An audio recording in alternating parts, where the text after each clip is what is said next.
O nome do vídeo é A Origem do Mal. Eita. Eu não vou lembrar de nada amanhã quando... melhor então ainda. vocês me lembrem. Então vocês me lembrem, né? Depois você assiste o corte.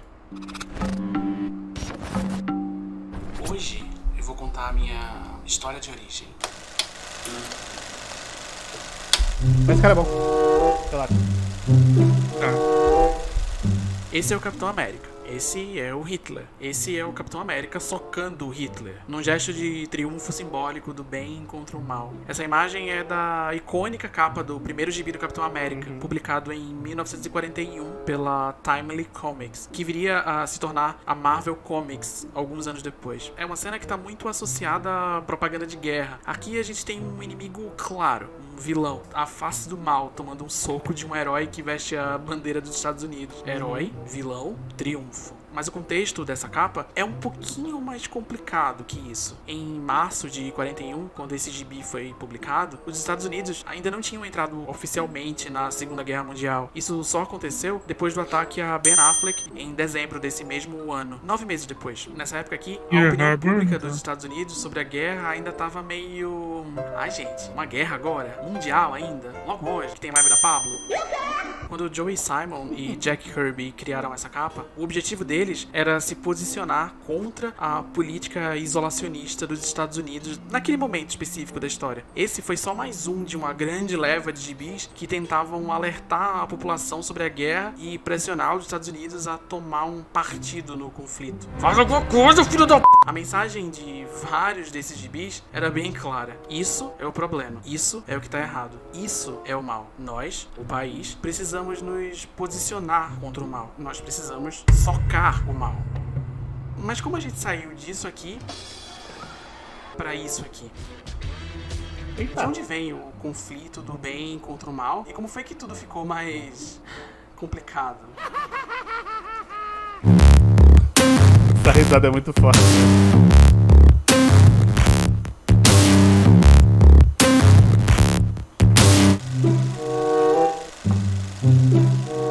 Uma das religiões mais antigas Essa musiquinha que tá me quebrando um pouco, velho.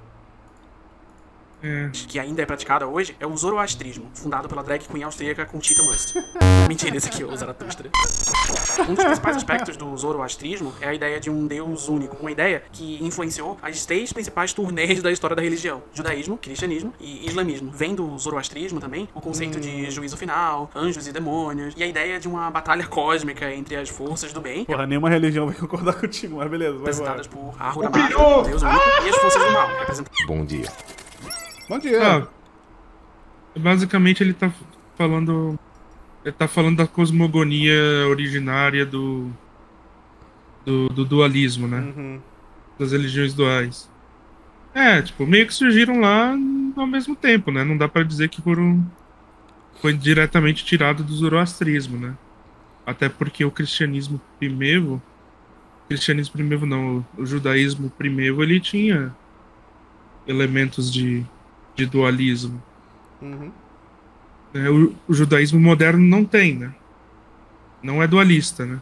Dessa leva moderna, quem é dualista mesmo são os cristãos, né?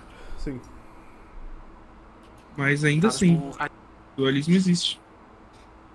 Imã, que não é exatamente um deus, tecnicamente, pois monoteísmo, sei lá, não importa. Esse cara é o equivalente, mais ou menos, ao Satanás, a versão furry do Satanás. É uma religião inteira baseada na rivalidade entre gays. O zoroastrismo prega que, eventualmente, o bem irá triunfar sobre o mal. Capitão América vai socar o Hitler e Jesus vai humilhar o Satanás.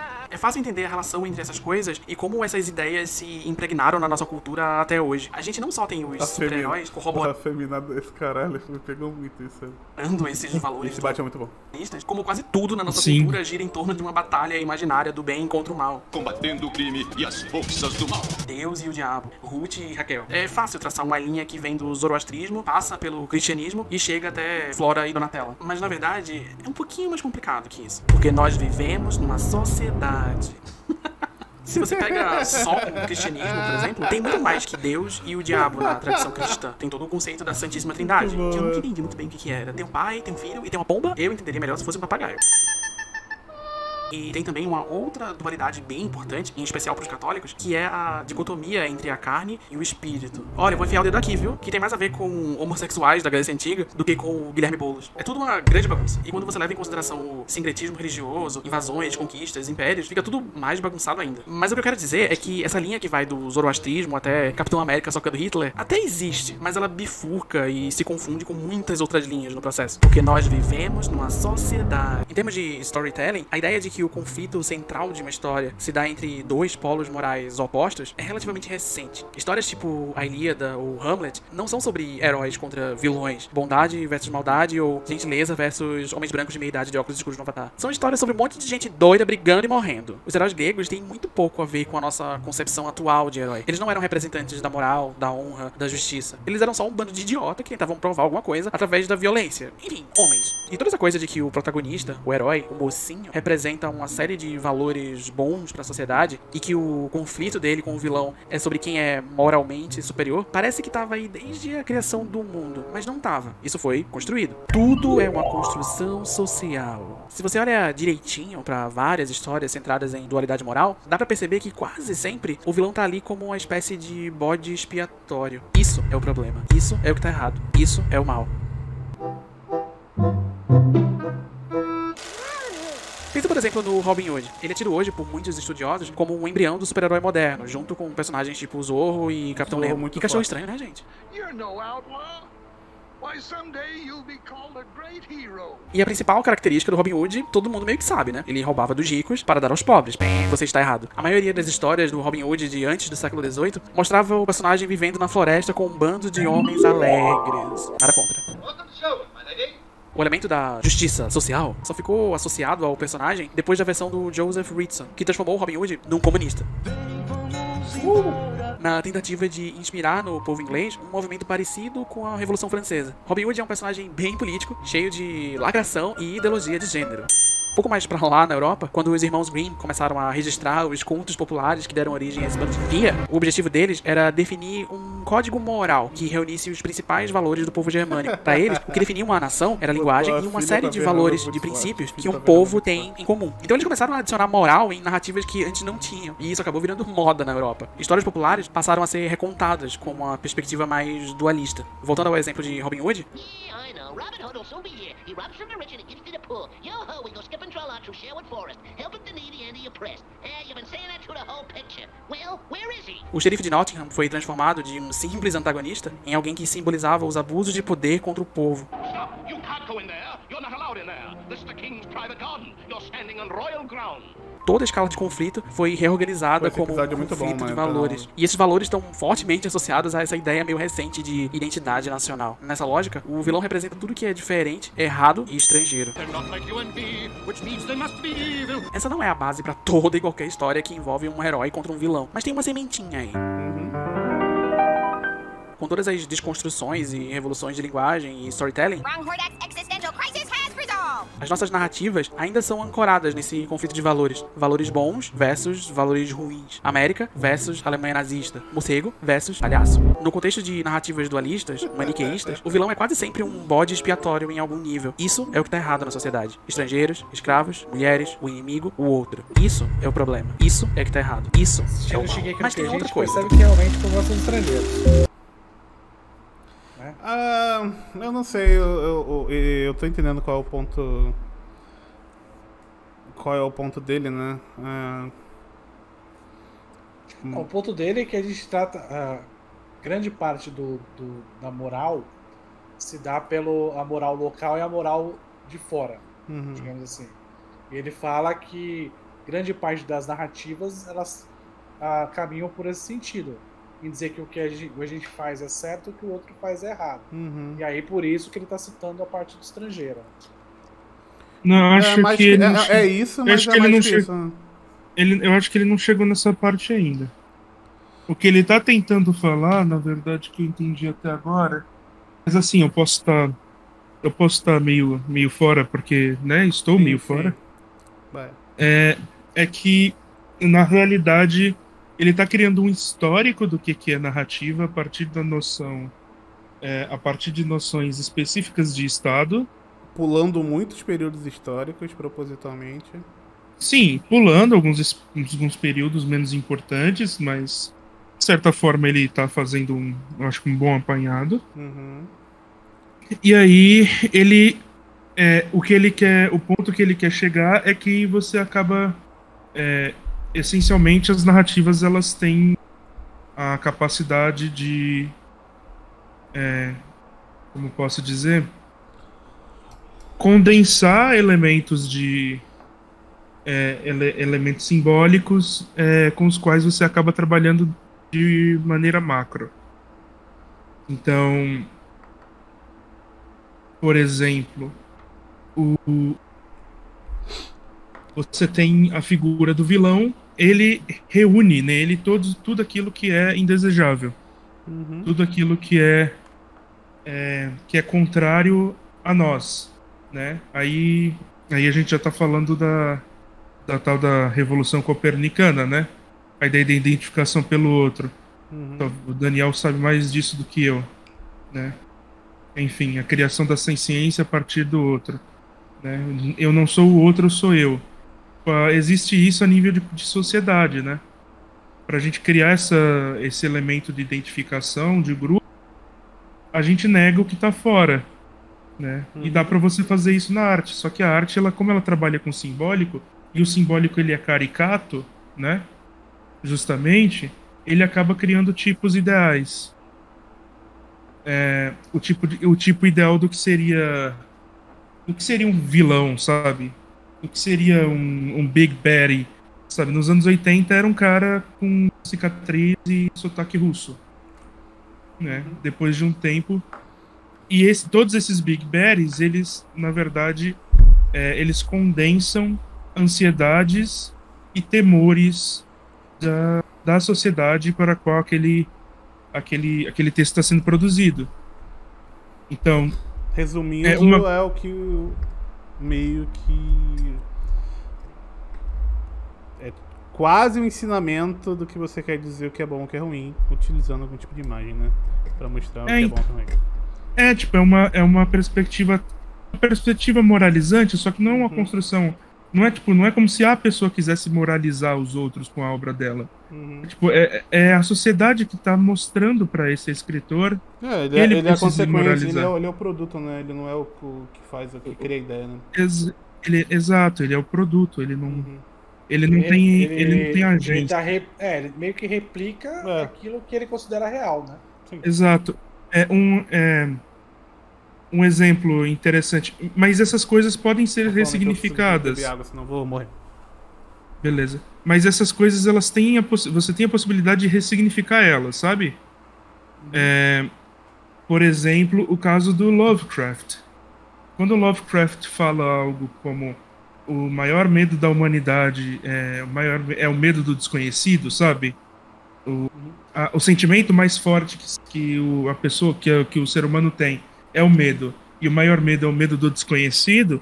Pro Lovecraft, esse medo do desconhecido tem uma diferença muito grande do que é o medo desconhecido para mim, que depois de alguns anos foi ler Lovecraft e se encantou pelas obras dele, sabe? Pro Lovecraft, o medo do desconhecido era o medo do negro, era o medo do estrangeiro. O desconhecido para cada um é uma coisa, de acordo com a sua realidade. Né? Sim, mas aí pro Lovecraft... Vou dar um exemplo assim, só pra fechar o raciocínio. O folclore, ele é muito sobre isso. Né? O folclore é muito sobre não entendo, tento explicar através de uma história que faça sentido. Mesmo que essa história não seja real. Então, por exemplo, o Saci... Estou falando do Brasil, principalmente, só para a gente trazer para o nosso exemplo. Se você pegar esses elementos do nosso folclore e tentar aplicar fora, muito provavelmente não vai ser entendido como é entendido aqui. Justo. Mas, mas aí é o que eu estava tentando trazer. Os clássicos, eles têm o poder de serem aplicados em várias situações. Por exemplo, o caso do Lovecraft. O caso dele era, por exemplo, a Shadow over Innsmouth, né, que começa a aparecer um monte de peixe numa cidade e toma conta da cidade. O chamado de Cthulhu.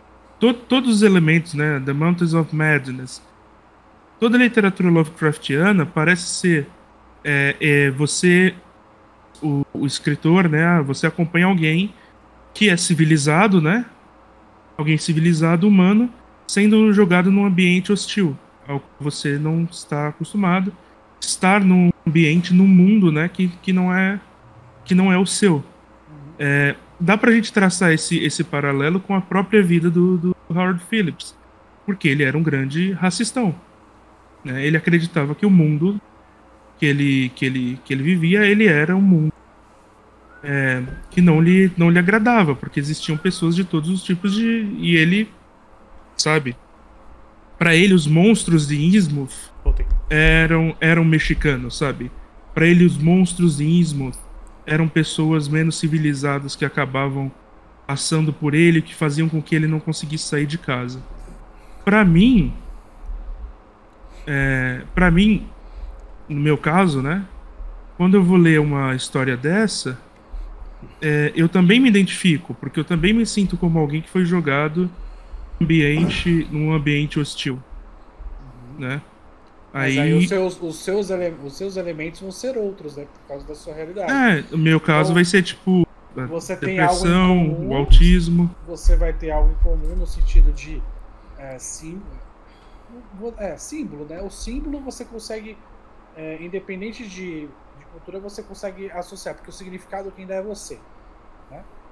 Então, dentro de uma história você vai ter vários símbolos, você vai ter várias mensagens, mas no fundo, quem cria a interpretação da mensagem é você, devido com a sua história de vida, assim por diante. Então tipo, você vai conseguir sentir aquilo ali de acordo com a sua realidade, né? Pra mim, a cor que é tipo a Shadow over Innsmouth e o chamado de Cthulhu, pra mim eles são metáforas do que é você ser uma pessoa dentro de um mundo em que não só você não compreende, sabe? As pessoas falam línguas diferentes da sua. Você não entende realmente nem o ritmo das pessoas, e que eventualmente talvez elas gostem de que você seja assim, e elas, né, sejam hostis. Então assim, para ele, né, tinha esse medo, ele tinha uma grande ansiedade social, né? Esse medo do estranho, medo do outro e tal, né? Que aqui eu me identifico com o mesmo medo do estranho, o mesmo medo do outro. Entendi. Faz parte. Então. Lá no comecinho do século XX, além das propagandas de guerra, as histórias em quadrinhos também mostravam um certo fascínio com a criminalidade e a violência urbana. Crises econômicas e o recente boom populacional das grandes cidades aumentaram o medo das pessoas de assalto à mão armada, por exemplo. As revistas Pulp, que influenciaram diretamente os primeiros super-heróis, contavam muitas histórias de detetives solucionando crimes, roubos, assassinatos, sequestros. Tudo isso acabou sendo incorporado nas narrativas dualistas dos super-heróis. Deixa eu fazer um comentário sobre isso. Faz. Esse ponto específico eu não concordo com ele. Porque o medo de assalto à mão armada é uma coisa, principalmente nos Estados Unidos, desde sempre. Desde a era das diligências. Meu amigo, desde sempre, desde a Guerra Civil, Velho Oeste, os Estados Unidos sempre teve essa questão de publicar muito, também chamar muita atenção pro vilão, pra pessoa que tá descumprindo a lei, né? Os bandidos, né? Então você tinha uma coisa que é muito assim, em algum momento no Brasil você já viu cartaz mostrando a cara das pessoas que tu procuras, sabe? Isso é uma característica muito norte-americana. Os Bounty Hunters, né? É que assim, entendeu? É que existe uma diferença entre e aí já vou... gente, sou eu, quase 3 da manhã, sob efeito de hipnóticos. Só vai. Tá? Só vai. Só tô fazendo disclaimer. Só vai.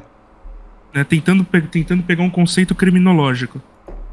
É isso. 3 da manhã, 2:30 da manhã de sexta-feira. Sábado é o que a gente merece. Certo. Bora. Criminologicamente, a violência urbana, ela tem um aspecto muito específico dela. Então, você tem você tem, na verdade, a criação de um novo tipo de violência a partir da Revolução Industrial.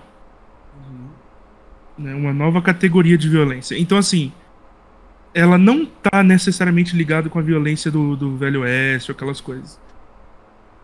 É porque no Velho Oeste, você já pode considerar que era urbano. Porque eram cidades menores, mas que já se comportavam como cidades. Mas o conceito...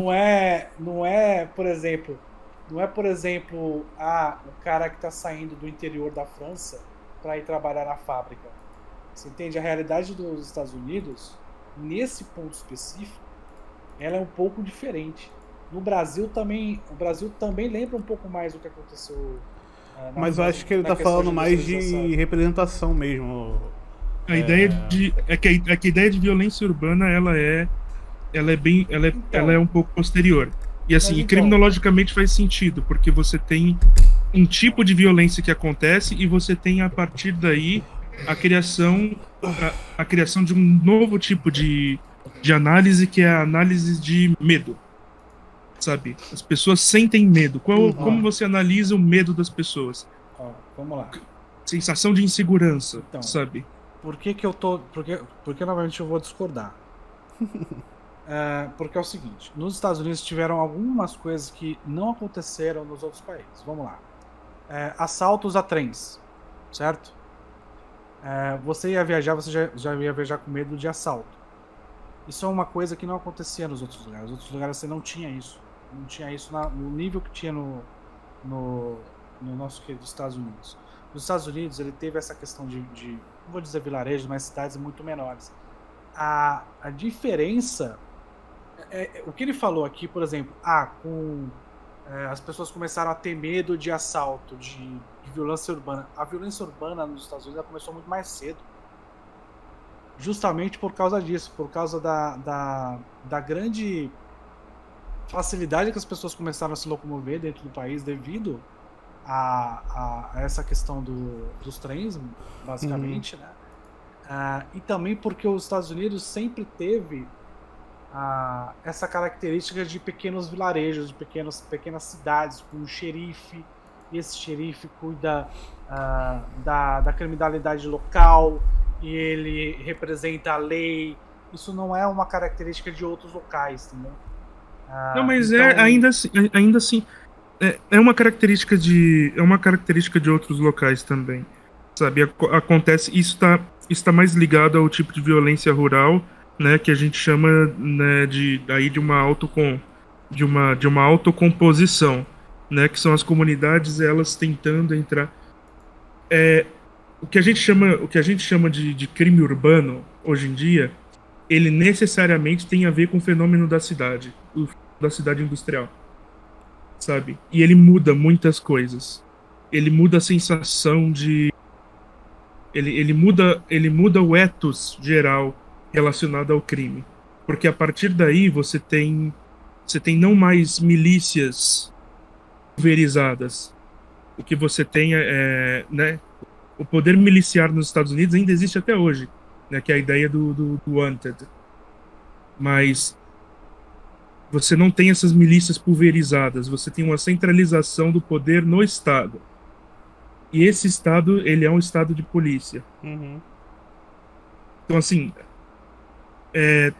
tem uma diferença, sabe? A violência urbana, ela cria... Você estar na cidade, mesmo que os índices digam o contrário, o ethos da cidade já faz com que as pessoas se sintam mais inseguras. Mesmo que provavelmente elas não estejam. Sabe? Existe uma forma de lidar, né? Até a forma como a gente começou a lidar com o consumo, que tem a ver com com essa sensação de insegurança, sabe?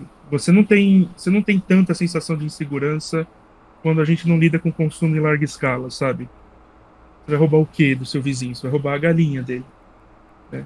Quando você vai no Velho Oeste, você vai roubar o quê? A não ser que seja aqueles filmes, tipo, grande cofre, não sei quantas moedas. Nesse caso, você tem de você vai roubar, fala o Jandai. O que você vai roubar é carga de caminhão, carga de trem, que está muito mais atrelada às companhias transportadoras de material e muito menos na vida cotidiana. Mais ou menos, é isso que eu tô te falando, mais ou menos, porque o transporte em trem não era só de carga. Nunca foi só de carga. Sim, mas muito pelo contrário, porque assim, os Estados Unidos é um país continental, certo? Existe um fenômeno muito grande a partir de mais ou menos 1700 e lá vai pedrada, 1750, 1800, que é a expansão dentro do próprio Estados Unidos, para os Estados Unidos ser o que é hoje esse gigante territorial, né? Essa expansão territorial, ela exige necessariamente, para que haja controle do próprio Estado ali dentro, ela exige necessariamente um transporte muito grande de pessoas. Então, o que aconteceu é, por que havia tanta carga rica? Porque precisava transportar muito dinheiro entre cidades, porque elas tinham que se comunicar, elas tinham que se vender coisas uma para outra. Então, não é só a carga que está ali, é a carga que está ali e as pessoas que estão junto ali. E para você fazer vou fazer um exemplo aqui, por exemplo. Mas isso não o fato de terem pessoas junto com a carga. Tipo, a gente vai lembrar que eu tô te falando é diferente, porque assim, ó, o que a gente tá falando aqui é o seguinte, é do medo que as pessoas tinham ou têm a partir da socialização em grupo, certo? Basicamente é isso. A socialização em grupo dentro de cidades que são cidades que com uma diferença bem grande da parte rural, por terem outras características, ter industrialização, terem um consumo mais elevado, correto? Terem relações comerciais mais elevadas e assim por diante, tá? Só que é isso que eu tô tentando trazer um pouquinho. Nos Estados Unidos é um pouco diferente isso. Porque a expansão ela foi tão grande e acelerada que não existiu um ponto de muita diferença entre o que as cidades elas eram antes muito pequenas para as cidades grandes que elas se tornaram. A expansão foi gigantesca, ela foi muito acelerada. Entendi. Mas essa expansão, pra mim, ela tem um caráter novo. Sabe? Então, mas é que tá. A vida urbana... Momento, não, sério, a gente tá caminhando em círculo, Chapato. Ó, em qual momento, uma pergunta, em qual momento a industrialização nos Estados Unidos já começou? Qual momento a industrialização dos Estados Unidos ela começou? Quando acabou a escravidão. Quando acabou a escravidão. E qual momento acabou o Velho Oeste? Qual momento acabou o Old West? Quando acabou a Corrida do Ouro. Tá. Quanto tempo demorou entre um e outro? Não muito. Então, é isso que eu tô falando, entendeu? Essa transição foi muito pequena. Então, o que ele tá trazendo aqui é que a visão que as pessoas têm de vilão, por exemplo, ela começou a partir de um determinado momento, mas na verdade já estava antes. Esse que é o ponto, entendeu? Que eu tô trazendo. Esse medo, ele já foi, ele era alimentado nos Estados Unidos desde sempre. Esse medo do vilão, mas eu acho mal, que não, eu entendi o seu ponto, mas eu acho que essa imprecisão não vai fazer muita diferença no que ele quer dizer, eu acho. Tem que ver onde ele vai chegar também. Eu não acho que seja imprecisão, porque eu acho que criminologicamente a ideia do risco ela é essencialmente urbana.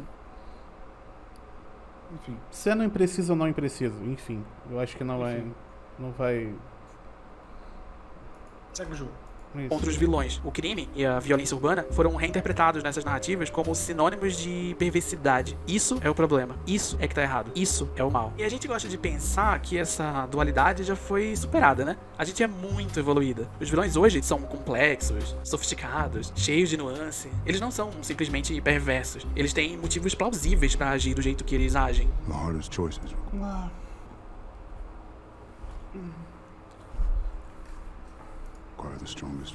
Eles sofreram injustiça, trauma, eles têm um distúrbio psiquiátrico, eles foram humilhados pela mãe, abandonados pelo pai, caged me, locked me away like an animal. alienados pela sociedade. Nós vivemos numa sociedade. E às vezes, se o vento tá soprando na direção certinha, a gente até acha que os vilões têm razão. O vilão se torna um herói. Isso aí do Killmonger é maluquice. Say my name. Então hoje, em termos gerais, o formato clássico do mocinho versus Porra, mano, se você tivesse a casa do Walter White antes dele virar bandido, tu não vira bandido, cara. o bandido vem perdendo espaço pra personagens mais complexos e difíceis de categorizar. Eu prefiro não me rotular, sabe? Mas será que é assim mesmo? Spoiler, não.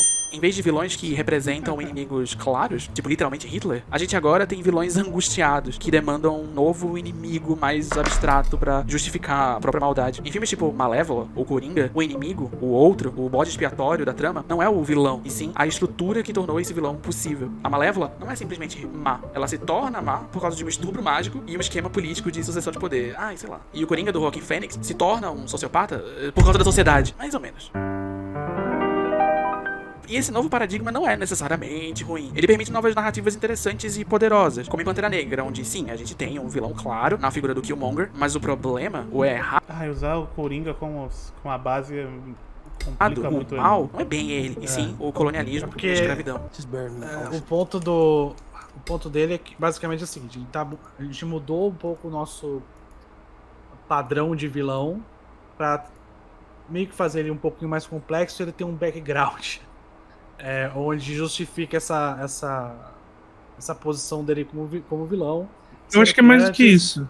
Era mais simples, antigamente era mais simples, hoje exatamente. O ser vilão não é quem você é exatamente. Né? Então, não é essa imagem, né?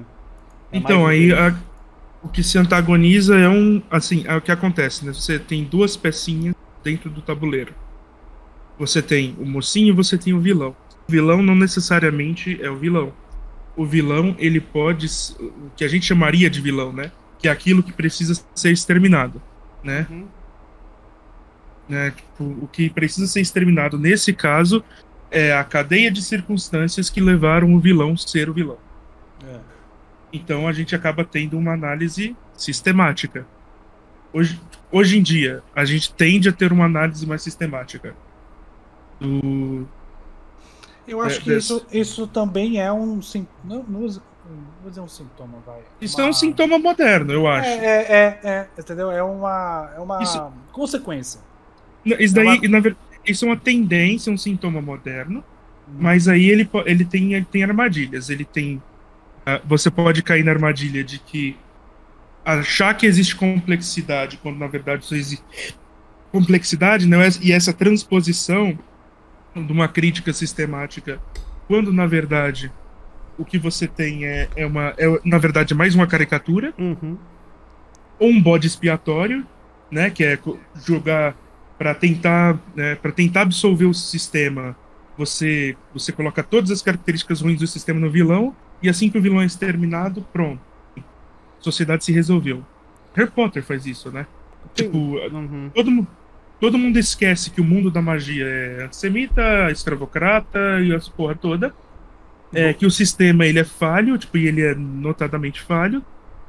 Que ele é um sistema racista. Quem faz isso é Boku no Hero também. Você coloca todos esses elementos sociais que deveriam estar dentro de uma crítica sistêmica em uma figura. E ao derrotar aquela figura, você acaba com o problema sem precisar acabar com o sistema. Sim. Então, tipo... Não, Boku no Hero faz isso, né? É exatamente isso, a briga do All Might contra o All For One, é exatamente esse ponto. Então, tipo... Enquanto, na verdade, o que a gente gostaria, né?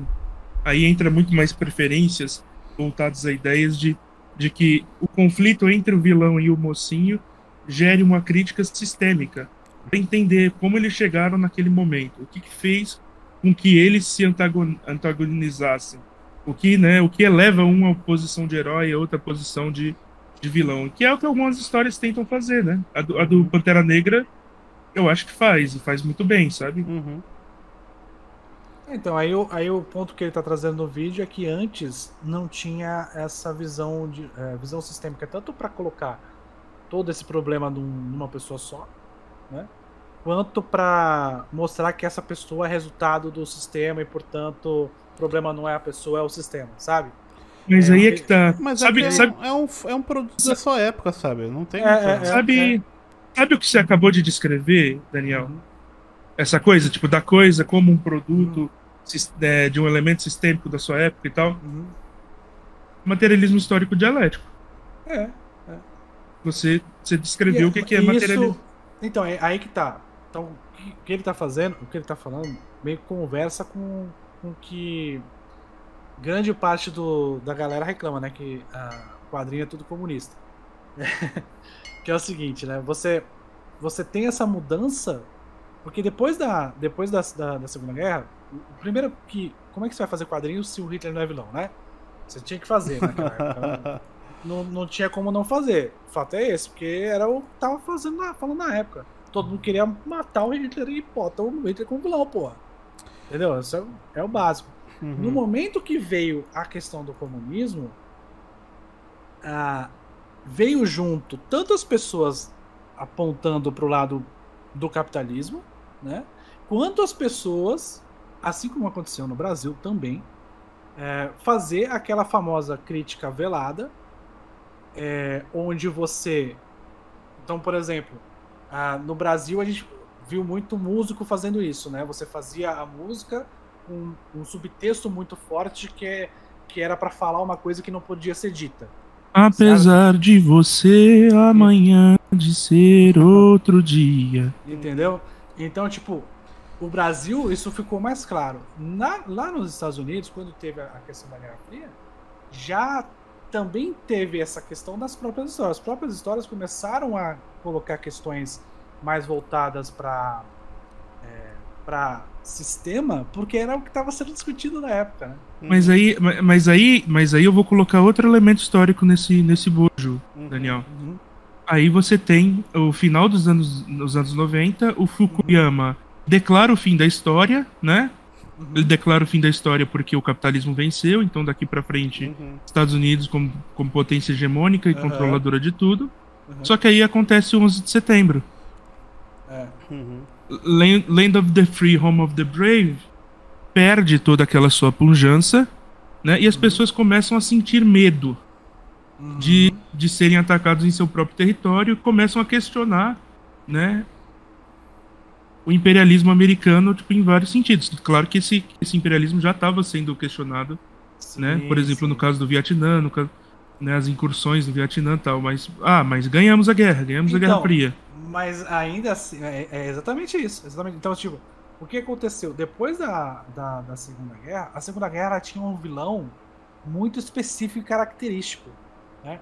Então era o cara que era mal. Por quê? Porque ele era racista, e ele era nazista, e ele tava matando pessoas inocentes. Então, a parte do racismo eles não ligavam muito não, viu?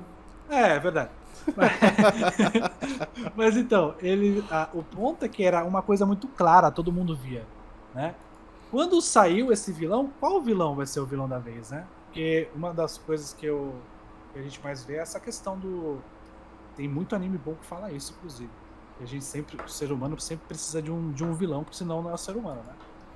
Inclusive, leiam o novo mangá do One, que é muito bom. Então, aquela coisa de que, na verdade, o que essas histórias, o que elas estão contando pra gente, elas estão nos contando aquilo que a gente não quer ver. Elas contam pra gente, muitas vezes, aquilo que a gente não... ou aquilo que a gente não tá disposto a ver. Que são inseguranças específicas da nossa sociedade, inseguranças, problemas reais, né, problemas fictícios, por exemplo. Só que elas não dão soluções. Sim. Quando você lida dessa forma. Você aponta, ó, tem um problema sistêmico. É. E o Killmonger morre. Ele aponta pra gente, ele põe na nossa mão e fala, ó, racismo no mundo todo. Tem gente morrendo aqui, tem gente morrendo em tudo quanto é lugar. Ele não aponta a solução é matar o vilão, né? Não, tipo, ele entrega pra gente e fala, olha... E no final ele fala, me joga ao mar com os meus que preferiram se afogar, serem escravizados. Sabe? Ele entrega isso na mão do T'Challa, né? Que era o personagem, no caso, né, que teria poder para fazer alguma coisa, fazer uma mudança sistemática, mesmo que seja dentro do... Ele é um rei, né? Mesmo que seja dentro... É um grande embate entre um revolucionário e um conservador, né? Conservador no sentido de conservar a estrutura e fazer reformas internas. Então assim, eu acho interessante essa leva que a gente tem. O problema é que às vezes se perde muito nesse sentido meio metafísico, né? Meio cosmogônico, de análise, e às vezes você perde a noção de que você está lidando com personagens ali dentro da sua obra e que você tentar colocar eles dentro de tons de cinza pode também eventualmente abonar atitudes que são ruins ou simplesmente, né? Ou simplesmente, no caso, você pode, né, nessa visão de que tipo, o problema é sistêmico, tirar a agência do personagem, sabe? Não foi ele, foi o sistema. Mas eu Foi acho ele que... e foi o sistema, né? Mas eu acho que enquanto discurso, apontar qual é a solução, geralmente nem é o ponto, né? Não é. Geralmente... Ele só levanta a discussão mesmo. Ele pode até... geralmente levantar o problema, né, e falar, cara, isso aqui tá muito errado. Mas tipo, como é que a obra vai falar agora muda isso aqui, sabe? Eu acho que é muito difícil chegar nesse ponto. E eu acho que nem é muito muito lance, mas enfim, vamos terminar esse ponto. Eu vou no banheiro, já volto. Esse tipo de nuance na construção de um vilão é um fenômeno recente. Existiram exceções antes disso, mas em termos gerais, é um fenômeno recente. Parece que vários desses filmes que contam a origem dos vilões quase sempre trabalham com essa ideia do individual versus o coletivo. Tipo, você tem a pessoa que tá lá, que tá ok, vivendo a vida dela, mas aí acontece o quê? A sociedade. É sobre isso o filme do Coringa, né? Não, peraí. É sobre saúde mental, né? Peraí. O problema é que ninguém sabe. É sobre saúde mental, né? Cara, o Coringa não é exemplo. Não, peraí. Pra falar sobre isso, definitivamente. O Coringa, ele é uma pessoa com vários problemas, dentro de uma sociedade que, por razões muito específicas, acabaram transformando ele naquilo. Mas assim, ele teria uma tendência a se transformar no que ele é de qualquer maneira. Então assim, meio que toda a história do Coringa é uma grande manipulação para transformar ele no Coringa. Então não dá pra você falar assim, porra, não, foi a sociedade que transformou ele. A história dele é toda enviesada, assim, saca? Sim. Então ele é pra ser o antagonista do Batman, velho. Não tem o que falar, tá ligado? Mas é que eu acho que foi... Ele levantou o Coringa porque foi o Coringa que levantou o buzz aí dessa história, né? De novo, sim. Né? Eles deram um contexto agora pro Coringa, né? Todo mundo é inadequado, porque a sociedade exige padrões inatingíveis, porque a sociedade é isso, né? Sobre desigualdade social, é isso, desigualdade social, a partir de desigualdade social, a espetacularização da pobreza, sobre desigualdade social. É um filme sobre um palhaço. Tipo, tudo ao redor dele gerou ele. É como se... essa parte desse filme em específico, tá? É como se o diretor estivesse dizendo que ele se transformaria no que ele é por qualquer motivo. Porque tudo transformou ele, entendeu? Ele não dá nada certo, né? Dá tudo 100% errado. Nada certo, dele, tudo né? errado, todo mundo contra ele só se fudeu, toda a situação, tá ligado? Então, Tá, de qualquer jeito ia se transformar no É Coringa, meio porque over, ele é o né? Coringa. É, mas assim, existem situações over, né? Mas o filme em si é bem over mesmo, nesse sentido. Qual que é desse filme, afinal, hein? Eu vou dizer qual que é desse filme. Coringa é um filme que tenta fazer a gente Empatizar com o sociopata. E pra fazer isso, elenca pelo menos uns 5 bodes expiatórios diferentes pra justificar. Não diz nada substancial sobre ainda outros temas da loucura pra escapar de qualquer crítica sobre a coerência do roteiro. História besta, nossa, acho que é mesmo ao tempo. Ah, mas é o Coringa, não precisa fazer sentido. Ah, ok, né? Se não precisa fazer sentido, vale qualquer coisa, né? Qualquer coisa serve. Desigualdade social, sistema de saúde, né? Loucura, violência, os limites do humor. Qualquer coisa serve pra contar uma história besta que parece que tá falando um monte de coisa, mas não diz nada sobre nada. Mas nada contra quem gosta desse filme, cada um com seu feitiço. Porque nós vivemos numa... O filme do Coringa não precisava ser super profundo. Ele tenta muito ser melhor do que realmente é. E como ele não se aprofunda em nenhuma das questões que aborda, mas ainda assim tenta fazer uma crítica social foda, ele acabou virando uma página em branco, uma gritaria vazia, um discurso meio histérico e besta. Que tenha sido uma tentativa de crítica social foda. É isso que eu tô falando. Pra mim é mais uma maneira de dizer que o Coringa tudo que é mal na sociedade ele teve acesso, e aí ele virou as pessoas, do que uma crítica social foda. É mais um catálogo de merda, saca? Mas é meio que ele falou ali, não foi? Tipo, meio que o filme chuta pra todos os lados, né?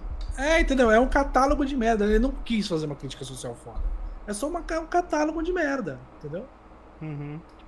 E aí, esse resultado, pega lá a planilha do Excel, bota uma merda em cima da outra, soma todas e sai o Coringa. O que eu não... É que assim, ele deixou muito abrangente enquanto cinema, né? Os personagens serem... Agora mostrar o que é o mal dessa forma, né? Só que essas nuances existem há muito tempo no cinema, né? Tipo... Sabe?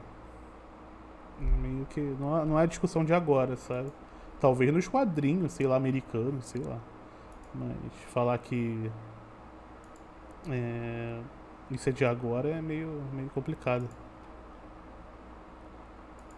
Contra tudo isso que tá aí. Parece um negócio novo e diferente, mas é a mesma dualidade moral de sempre. Dessa vez, sem muita clareza sobre quem tá ocupando o espaço do inimigo, do outro, do mal. O bode expiatório não é ninguém, mas mas é meio que aí já não é a mesma coisa, né?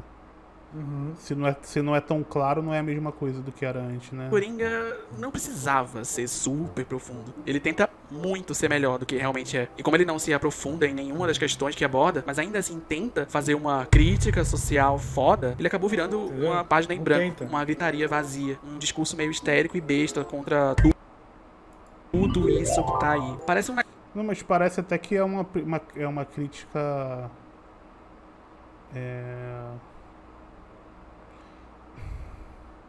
Do jeito que tá falando, parece que é uma parada meio positiva. E eu me sentia tão incomodado quando assisti esse filme. Eu me sentia tão incomodado com a forma do discurso em algumas situações, porque tava tudo dando errado e parecia que ele ia pegar uma metralhadora e ia fuzilar um monte de gente na escola a qualquer momento. E eu tava assistindo, caralho, velho, esse filme é muito bizarro. O que tá acontecendo, tá ligado? O que me incomodou na real... O que me incomodou na real um pouco é a velha história, né? Mas tipo, aí não é culpa desse filme. Qual velha história? A velha história de você... Não, a velha história de você...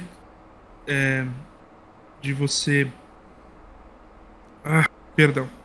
A velha história de você lidar com pessoas com questões mentais como se elas fossem criminosas.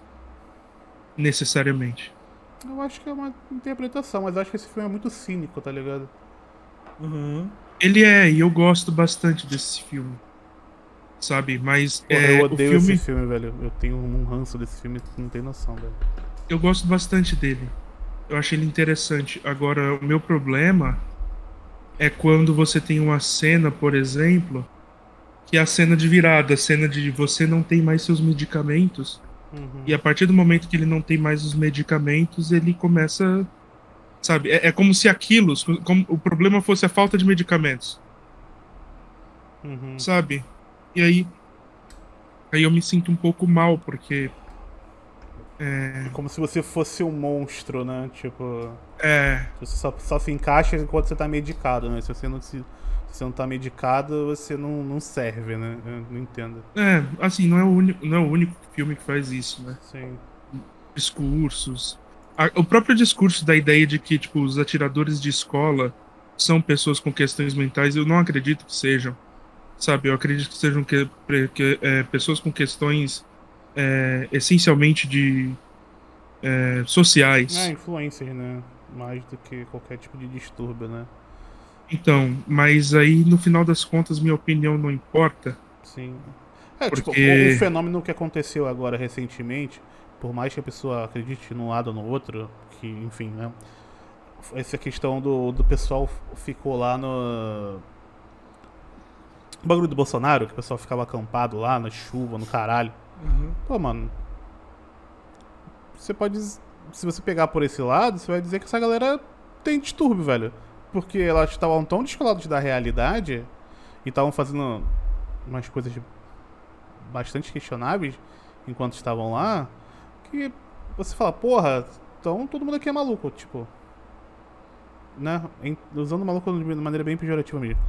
E, tipo... Não é, né?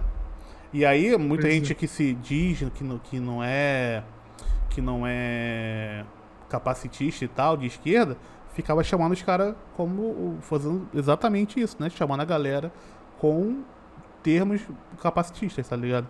Então é uma questão bem complicada, sabe?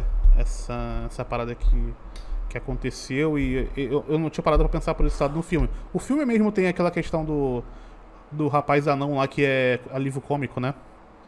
Também em alguns momentos e tal. É engraçado que agora você falou do bagulho, me deu um estalo.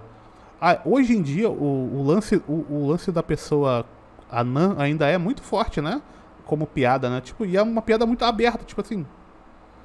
Cara, às vezes eu entro no Twitter, tem uma porrada de piada, tipo... um cara anão pulou. Aí eles fazem uma piada como se o cara tivesse pulado no bolso de alguém. Aí o cara coloca, tipo, uma pessoa entrando no bolso, um bagulho assim, sabe? Fica assim, caralho... Sabe? Não é só ler o link, cara. Você vê... E, inclusive, são muitos vídeos gringos, inclusive. Não é nem vídeo aqui do Brasil. E parece que é um negócio, assim, bem... E lá fora... Cara, aqui, eu vou dizer bem sincero, aqui ainda pega mais no pé. Lá fora, só ver o caso do Chris Rock lá mesmo. O pessoal meio tratado como um monstrinho, mano. Bizarro isso. Enfim, entrando nisso não tem nada a ver, mas é bizarro isso, sabe? Sempre quando eu vejo assim, passando na minha timeline, eu fico... Às vezes alguns colegas meus me mandam também, tipo, acho engraçado, mano. Enfim. Falo, porra, nada a ver, né? Mas enfim. Mas esse filme, cara, eu preciso rever, na real, esse filme, porque eu vi eu acho que eu vi no cinema quando saiu, ou um pouco depois, enfim. Mas eu lembro que por mais que as coisas acontecessem com ele, eu não conseguia sentir um contato com ele, porque o filme força tanto pra ele parecer uma coisa esquisita, pra ele não parecer ao mesmo tempo que tenta dizer que ele é humano, meio que ele não é humano ao mesmo tempo, sabe? Então meio que o meio transformou ele no que ele é, mas ele já era um fracassado, então ele já era meio pária, enfim, vão acontecendo muitas coisas assim que a parada que o cara fala no vídeo eu concordo, tipo, o filme meio que vai chutando pra todos os lados pra tentar dizer que ele é um resultado de alguma coisa, mas de uma maneira muito cínica, não é tipo um resultado... Não, ele é o resultado de todos os males da sociedade. Então, aí tipo, dá pra usar o exemplo dele como um exemplo ruim pra outra coisa, tá ligado? Sim. Então, porque é como se ele... o filme, ele entrega assim... Ele não teve escolha. Quando, na verdade... Né, tipo, ele não teve escolha, porque ele tem esses transtornos.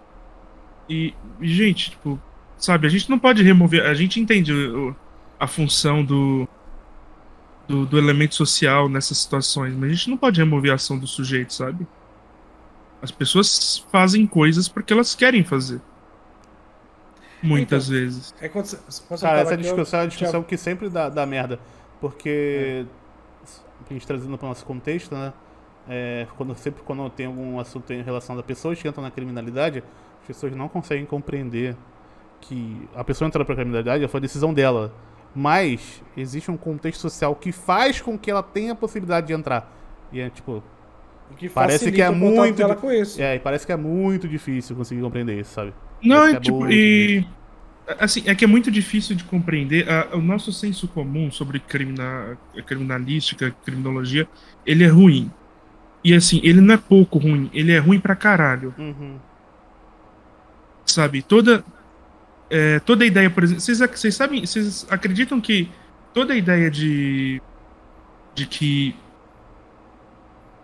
perdão, minha cabeça tá lenta. Tá, relaxa. Toda a ideia de que a desigualdade necessariamente causa aumento na criminalidade, ela é falsa? Não entendi. O que é falso?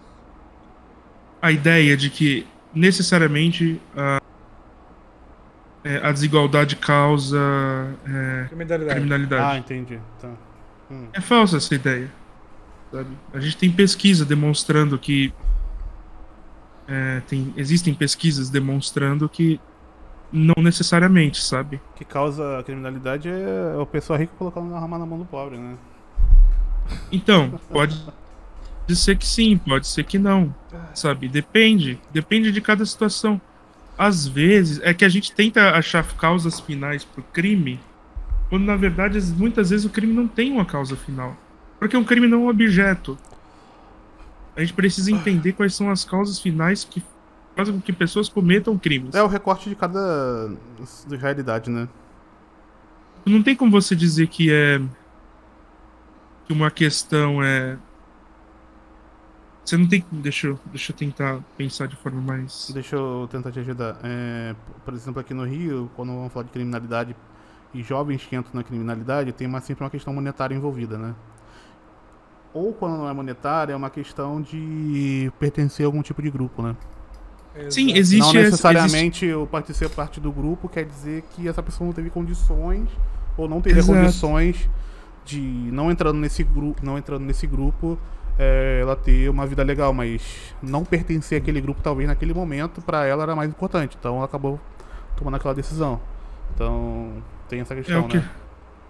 O que você acabou de descrever é o que a gente chama de lógica de subcultura. Uhum. Né, que é a ideia de que é uma ideia de criminalística de que as pessoas elas entram como elas não se encaixam na lógica do sonho americano, por exemplo, sabe? Uhum. Como elas não encaixam na lógica do que é tipo, crescer, ter filhos, são losers basicamente, né? Uhum. Como as pessoas acabam sendo losers, você acaba tendo uma situação em que essas pessoas elas precisam criar os seus próprios objetivos, criar objetivos que elas possam alcançar, né? E onde ela faz isso? Dentro de um subgrupo. Ela cria um subgrupo ali e dentro daquele subgrupo ela é uma pessoa foda porque, olha só, ela tem ela conseguiu, tipo, matar não sei quantas pessoas. Mas é uma lógica que, tipo, ela é perversa e ela afeta não só elementos que a gente tá falando de crime, né? Uhum. Tipo, afeta a gente aqui também, né? Sim. Pô, a gente tá nessa. A gente é parte dessa lógica, né? Por mais que a gente não queira admitir, nós aqui estamos dentro de subgrupos do que é ser otaquinho, de produção de conteúdo, né? Uma coisa que eu sempre já conversei com vocês aqui os nossos problemas parecem muito importantes, né? Mas onde está o mundo real, né? Eu já falei que a arte não importa. Justo. Nossos problemas aqui parecem tão importantes, mas quando a gente vai ver eles de verdade, vai ver eles em contraste com a realidade, não é nada. Enfim. Ó, deixa eu mostrar terminar aqui. Um negócio novo e diferente, mas é a mesma dualidade moral de sempre. Dessa vez, sem muita clareza sobre quem tá ocupando o espaço do inimigo, do outro, do mal. O bode expiatório não é ninguém, mas é todo mundo ao mesmo tempo. É tudo isso que tá aí. E a gente sabe como essa narrativa termina, né? Eu tô indignada com o Brasil! Todo mundo sabe, né?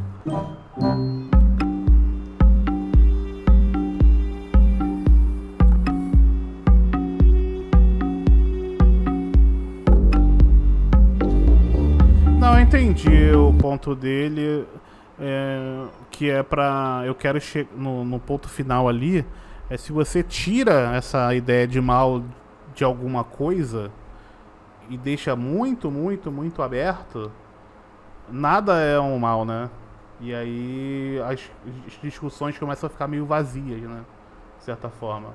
Então, vira um catálogo de de coisas ruins da sociedade. Olha e só, meio que a gente vive isso, né? Isso aqui. É meio que a gente vive isso, de certa forma,